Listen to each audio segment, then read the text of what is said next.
Hey, what's up, everybody? This is Charles Sebastian, and welcome you guys to another episode of the DREAMERSPRO show. We cover everything from sports, hot topics, classic debates, entertainment, and we give you guys a fresh perspective on things and how we see them.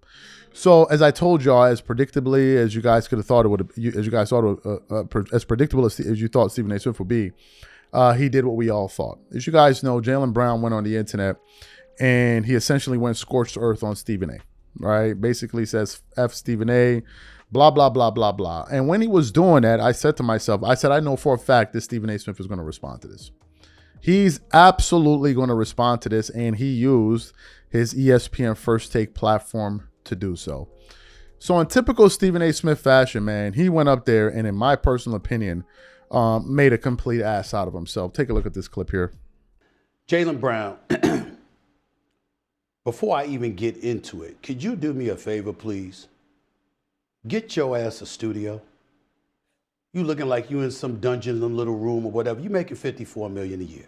You're going to make 57 next year, 61 the year after that, 67 the year after that. You're in the midst of a $304 million contract. Get a studio with a director and a producer. Calling up clips of mine. The computer ain't even working right. Can't even get the full sound up in there. Get that together. That's number one. Stop being so damn cheap. You got the money. Pay it, okay, for a better production. Number one. Number two. I'm not going to disrespect Jaylen Brown. It's amazing to me, Jay, Big Perk, Shay, how Perk said all the things he said. You said all the things you said. Wilbon said all the things he said. Everybody said something. And I went on, I've spoken on it on numerous occasions. And you picked some 20-second clip of me talking about how Jason Tatum showed up on First Take, but not your podcast. Stop it. I'm not going to get into all of that. Was Jaylen Brown bringing up the fact that I wasn't reporting when I was raving about him all season long?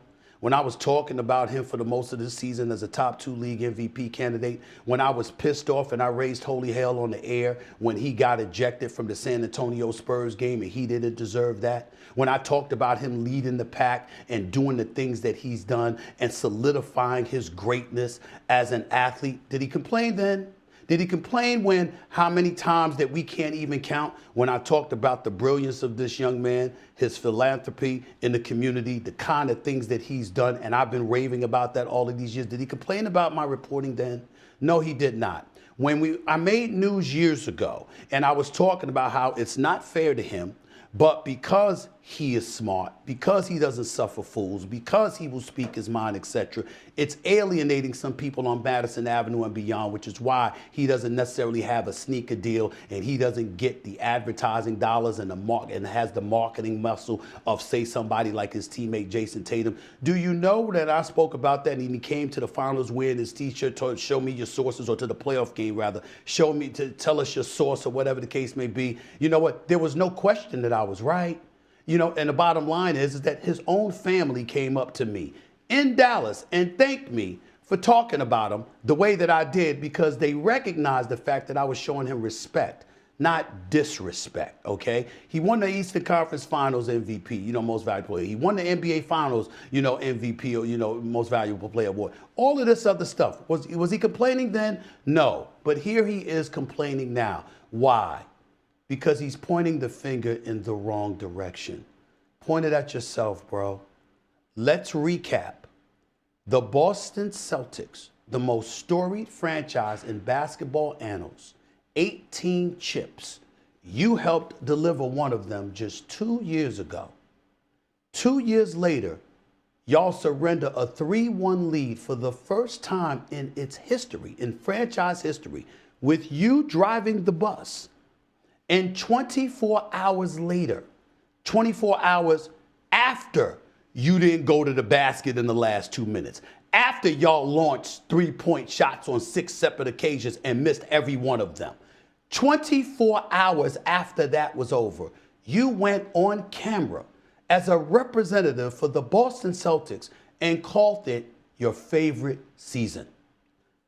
A season where Jason Tatum was on the bench for over 60 games. A season that ended with you losing a 3-1 lead. A season that ended with you getting bounced in the first round. You went on and said that was your favorite season. How do we know this is a problem? Go back and look at the headlines all over Boston. Look at what they were talking about. Look at what they were writing about. They were saying, what's up with him? What's going on? Because they didn't feel that way. And since you represent the franchise, I was simply providing a head up that it wasn't wise from somebody who is considered relatively wise to say that 24 hours after being sent home, after surrendering a 3-1 lead in the postseason for the first time in franchise history. That's what I said. I'm not going to get personal. I respect Jaylen Brown too much. I respect him. I respect his family. I respect his crew. I'm not going to disrespect him. I'm not going to go back and forth with it. I'll elaborate more extensively with my own video and show you how it's done in case your team needs help. Show you how you're supposed to show a video and make sure that we understand that this is how it's supposed to be done. And in terms of me, you know what? You'll be quiet. I get that. I was simply making a point. You just lost. Nobody needs to hear from you now that this was your favorite season. But in the end, Jaylen Brown, be careful what you wish for. You really want me to start reporting on that level? You understand? Locker room? How the organization might think about you? How the city may feel about you? How Jason Tatum may or may not have feel about you? Sneaker deals, endorsement deals, the list goes on and on. The season is over, bro. You on Twitch trying to do what I do and talking about me needing to step away. It makes no sense. I'm not being disrespectful. I'm simply making the point that it is not wise after 24 hours of having your season over in the first round for you to be coming out talking about that's your favorite season. It ain't the smartest thing in the world to do. I wasn't trying to be disrespectful. I was trying to sit up there and look out by letting you know this is not a good look.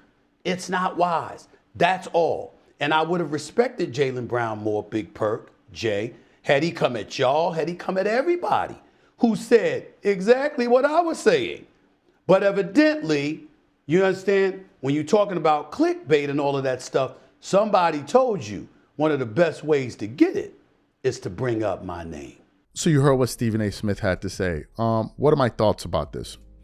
First of all, I think that Stephen A. needs to develop thicker skin when it comes to people, man.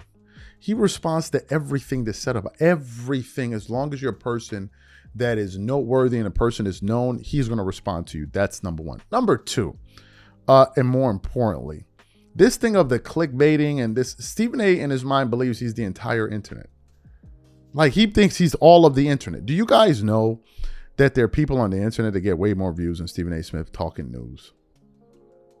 Are you guys aware? But if you listen to him, he'll make you think like, bro, people talk about Stephen A. Smith occasionally when he says things that annoys people. He thinks he's like the algorithm. He thinks Jaylen Brown is clickbaiting him like as if, first of all, that's not what clickbait means. Clickbait means when you say, promise one thing you don't deliver in the video. That's clickbait. What Jaylen Brown was doing was not clickbaiting. He was getting at you. Then you brought up the fact that he's using his name for attention. The guy is worth $50 million. For all if he wants, he can go up there and talk about Skittles every single day. He don't need no attention to bring you. Come on, man, like, knock it off. But that's Stephen A. He's a confirmed egomaniac. So nothing in his response surprised me. Third part, the threats.